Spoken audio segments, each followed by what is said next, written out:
ភាពកតញ្ញូកាន់តែច្រើនដូចជារាជវង្សអង្គមុននឹងអាចបន្ថែមអានុភាពគ្រប់គ្រងនគររបស់ព្រះអង្គឲ្យទ្រង់អាចនឹងបញ្ជាគ្រប់យ៉ាងបានក្នុងលោកទាំងមូលនេះជាទឹកប្រតិដ៏ធំទូលាយរបស់ខ្ញុំម្ចាស់វល់ឲ្យព្រះអង្គពិចារណាម្ចាស់ស្ត្រីនៅដំណាក់ជារឿងទើបតែរៀបចេញបែរជាមកឆ្លៀតសុំអង្វរជំនួសព្រះមេតាបើសិនជាព្រះមេតាទ្រង់ជ្រាបមកសុំអង្វរយើងមានប្រកាសជាស្ដាយក្រោយបាទនោះពិតមែនចាត់ទុកថារឿងល្អព្រះអង្គកំប្រប្រតិអីជាមួយខែហើយដែលមហាក្សត្រយ៉ាងនេះគង់នៅលំបាកបែបនេះព្រះបងម្ចាស់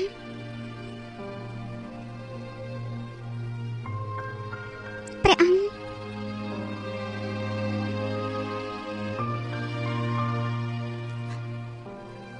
បានឲ្យយើងធ្វើតាមនាងចុះ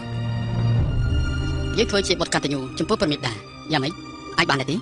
េអរប្រគុណព្រះអង្គជប់អារម្មណ៍ទៀតទៅចាំដល់ពេលមេតាមានអារម្មណ៍ល្អចាំយើងទៅសុំបរទៀតណា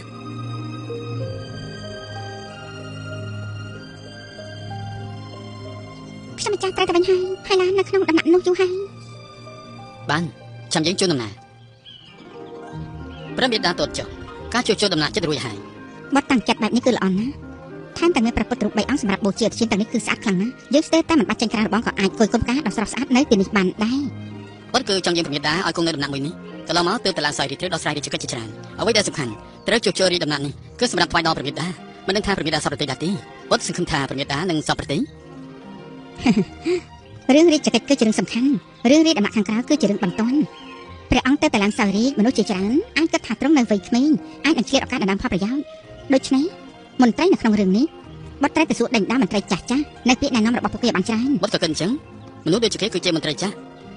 បាត់គិតថានឹងដំឡើងតំណែងជូននគរហើយព្រះមេតាក៏ត្រូវឡើងតំណែងកិត្តិយសដូចគ្នាក្នុងនាមជាបុត្របានឡើងសោយរាជប៉ុន្តែចេញអ៊ីនៅមិនទាន់មានឋានៈនោះទេតែព្រះមេតាកំពុងគិតបែបទៅភាពកតញ្ញូរបស់ព្រះអង្គធំធេងណារាជកិច្ចតរញ៉េរញ៉ៃពេលនេះព្រះអង្គគួរតែត្រឡប់ទៅវិញសិនទៅឡោះបាត់គឺថ្វាយបង្គំលីចាំបន្តិចទៀតបាត់នឹងរៀបចំម្ចាស់ស្ត្រីហើយនឹងអ្នកនាងផ្សេងទៀតមកថ្វាយប្រពោតែចង់បាត់ថ្វាយបង្គំលីអូបើចោះព្រះអង្គទ្រង់កតញ្ញូខ្លាំងណាស់បញ្ជូនមនុស្សទៅទទួលឈិញអើមកយើងមានរឿងចង់និយាយជាមួយគីព្រះម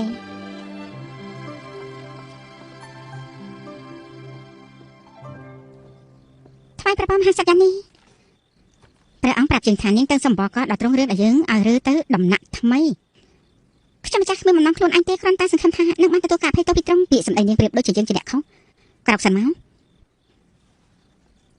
យើងមិនធ្លាប់គិតនោះទេ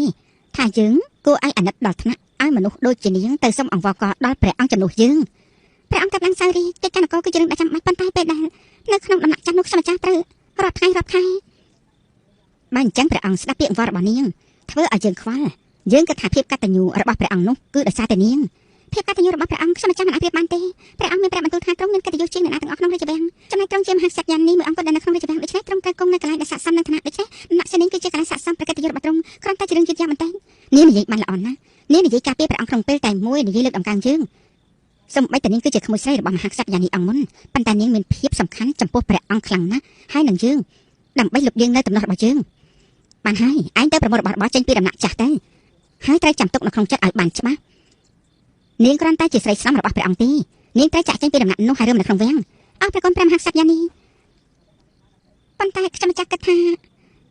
ចំពោះការរើចេញនេះដូចជាមិនស័ក្តិសមទេព្រះមេម្ចាស់ដូច្នេះសូមទ្រង់ព្រះតម្រិះម្ដងទៀតទៅមិនស័ក្តិសមទេព្រះមេគឺសំដៅទៅលើផ្កាមីពណ៌ស៊ីចម្ពូប៉ុន្តែឈិញសំដៅទៅលើពណ៌ខៀវរួមទៅជាឈិញអើគឺមិនស័ក្តិសមទេខ្ញុំម្ចាស់មិនមែនជាបុត្រីក្នុងត្រកូលអ៊ូឡាណាឡាទេខ្ញុំម្ចាស់ជាបុត្រសន្និសីទរបស់ត្រកូលអៃសិនជាឡងដូច្នេះសូមទ្រង់ជួយបដោះបដិមថ្មីដើម្បីខ្ញុំម្ចាស់ភ្លេចនៅអតីតកាលចាប់ផ្ដើមជីវិតថ្មីនាងគិតបែបនេះហ៎ព្រះមេអញ្ចឹងអំណរប្រាថ្នានេះជាស្អីស្មោះត្រង់នឹងស្នេហានៅជាមួយមនុស្សដែលស្រឡាញ់ព្រះមេយូអ៊ី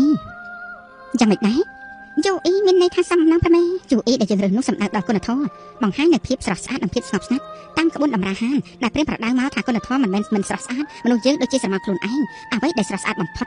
គឺមានចិត្តស្ងប់ស្ងាត់នៅក្នុងលោកនេះមានតែភាពស្ងប់ស្ងាត់គ្មានភាពច្របូកច្របល់អរព្រះគុណមហាក្សត្រយ៉ាងនេះខ្ញុំម្ចាស់មិនយល់អីគឺជាអំពើល្អប៉ុន្តែហេតុអីត្រូវតែជាយូអ៊ីនាងនៅក្មេងនាងមិនទាន់យល់ទេក្នុងលោកនេះពិបាកនឹងរកអំពើល្អពេញបរិបូរណ៍ណាបើនាងអាចមានគុណធម៌តាមដែលប្រាថ្នានោះគឺជារឿងល្អខ្លាំងណាស់ខ្ញុំម្ចាស់អរព្រគុណមហាក្សត្រយ៉ាងនេះដែលបានព្រានប្រដៅបានហើយយប់ណាស់ហើយនាងគួរតែទៅសម្រាប់ក្រោយពេលរីកដំណាក់ចាស់ហើយនោះគឺជាជីវិតថ្មីរបស់នាងហើយ ខ្ញុំម្ចាស់ថ្វាយបង្គំនេះខ្ញុំគិតថាមកសត្វនេះប្រហែលជាស្អប់អ្នកម្រៀងអូឡាណាណាហេតុអីបានជាដោះលែងគេចេញមកអញ្ចឹងហ៎ធ្វើដូចជាក្មេងពួកនាងចេញទៅប្រមេក